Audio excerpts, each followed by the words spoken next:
আমরা মূলত যে অভিযোগের প্রেক্ষিতে আজকে দুদকে এনফোর্সমেন্ট টিম অভিযান করে বাংলা একাডেমিতে, সেটি হচ্ছে 2022 সালের 20 ডিসেম্বর জাতীয় পত্রিকায় একটি বিজ্ঞপ্তি করা হয়। বাংলা একাডেমির 180টি পদে 180টি বিভিন্ন পদে নিয়োগ বিজ্ঞপ্তি প্রকাশ করা হয়। সেখানে প্রায় 50,000-এর অধিক পরীক্ষার্থী আবেদন করে। 4,000 প্রার্থী লিখিত পরীক্ষায় উত্তীর্ণ হয় এবং ব্যবহারিক এবং মৌখিক পরীক্ষার জন্য ডাকা হয় প্রায় 500 জনকে, এবং তাদের ব্যবহারিক ও মৌখিক পরীক্ষার ফল প্রকাশ না করে গোপনে 175 জনকে নিয়োগপত্র দেওয়া হয়। এরকম একটি অভিযোগ আমাদের কাছে ছিল, এবং এখানে 133 জন যোগ দিতে সমর্থ হয়, যার মধ্যে দেখা যায় যারা চুক্তি ভিত্তিক আগে নিয়োগকৃত বাংলা একাডেমিতে, তাদের মধ্য থেকে 45 জনকে নিয়োগ দেওয়া হয়। এবং যারা এই নিয়োগ কমিটিতে ছিলেন, যারা কার্যনির্বাহী পরিষদে ছিলেন, তাদের অনেক আত্মীয় স্বজনকে এই নিয়োগে অন্তর্ভুক্ত করা হয়। এরকম একটি অভিযোগ আসে, আমরা সেই প্রেক্ষিতে আসলে অভিযান চালাই। তো আমরা যে বিষয়টা পেয়েছি যে আসলে পরীক্ষার ফাইনাল রেজাল্ট আসলে প্রকাশ না করেই, তারা ওয়েবসাইটে প্রকাশ না করে তাদেরকে আলাদা করে নিয়োগপত্র দিয়ে রেজাল্ট করা হয়, যার প্রেক্ষিতে যারা আসলে পরীক্ষায় ভাইবা দিয়েছে তারা কিন্তু জানতে পারেনি যে আসলে তারা কি উত্তীর্ণ হয়েছে কি হয়নি।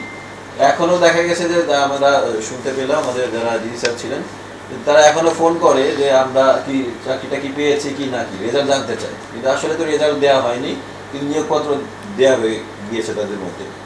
ক্যামেরায় ওয়াও, স্টাইল দেখাও, Xenon X21 পারলে ঠেকাও।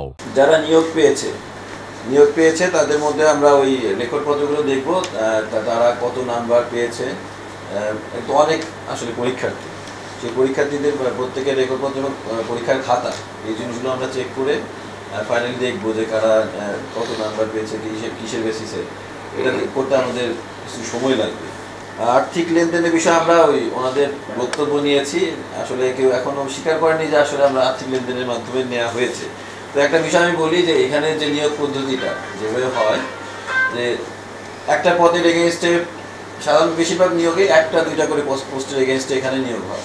তো যিনি এখানে 10 বছর 5 বছর ধরে চাকরি করতেছেন, তিনি সহ অন্যান্য সবার জন্য উন্মুক্ত একটা পরীক্ষা থাকে, কিন্তু শেষমেশ দেখা যায় ফাইনালি যখন রেজাল্ট হয়, যিনি এখানে চাকরি করতেন তিনি নিয়োগপ্রাপ্ত হচ্ছেন। তো যারা এতদিন কষ্ট করে পরীক্ষা দিল, রিটেন ভাইবা পরীক্ষা দিল, এবং তারা অপেক্ষায় আছে যে তাদের জন্য চাকরি হবে, কিন্তু ফাইনালি যখন রেজাল্ট আসছে দেখা যাচ্ছে তার চাকরি হচ্ছে না। তো এখানে আমার মনে হয় যারা যোগ্য প্রার্থী এবং মেধাবী প্রার্থী, তাদের বঞ্চিত হওয়ার একটা সুযোগ রয়ে গিয়েছে। দেখা গেছে যতগুলো নিয়োগ হয়েছে তার 40-50% যারা অলরেডি এখানে রিক্রুটেড, তারাই নিয়োগ পাচ্ছে। তো এই বিষয়ে কোনো আর্থিক লেনদেন আছে কিনা, অনিয়ম আছে কিনা, এগুলো আমরা রেকর্ডপত্র বেস চেক করে দেখব।